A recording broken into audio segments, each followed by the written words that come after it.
English listening, my first month navigating virtual reality for work. When my company announced that we would begin using virtual reality for remote work, I felt both excited and nervous. I had always imagined VR as something used for games, not for meetings, presentations, and daily tasks. But on the first day of the new system, I put on the headset, tightened the straps, and prepared myself for an entirely different work environment.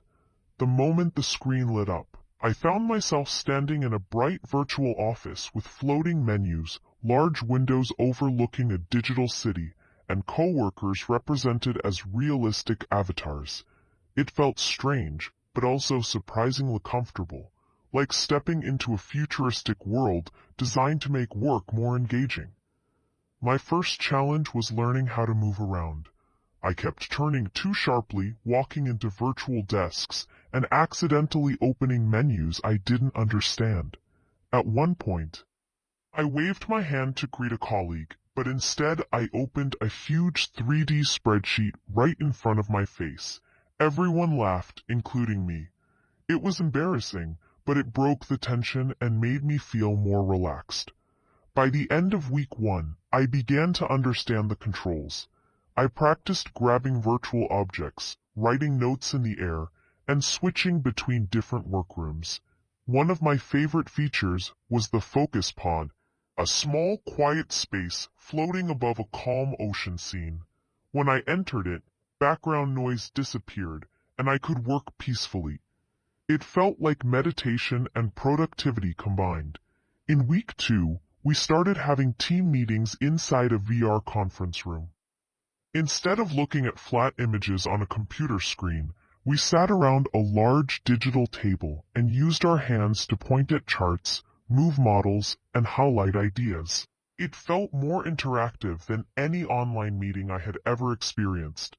I could see my coworkers' facial expressions through their avatars, and that helped communication feel more natural. However, not everything was perfect. Sometimes the system lagged, making people move like slow-motion robots.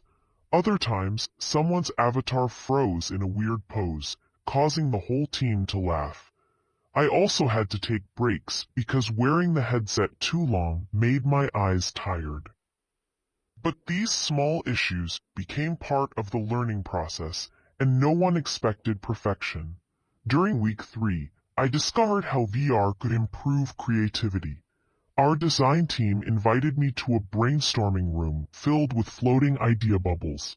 We reached out, grabbed them, and rearranged them in the air. Seeing our thoughts moving around like colorful objects made the brainstorming session more energetic than any whiteboard I had used before. I also visited a virtual training center where I practiced skills by interacting with simulated environments. For example, I learned how to organize a complex workflow by physically moving tasks into different stages. It made learning more immersive, as if I were solving a puzzle rather than completing a normal training program. By week 4, VR felt almost natural. I no longer hesitated before touching virtual buttons or opening 3D documents. I joined meetings with confidence, used the creative rooms for project planning, and even trained new employees on how to use the system.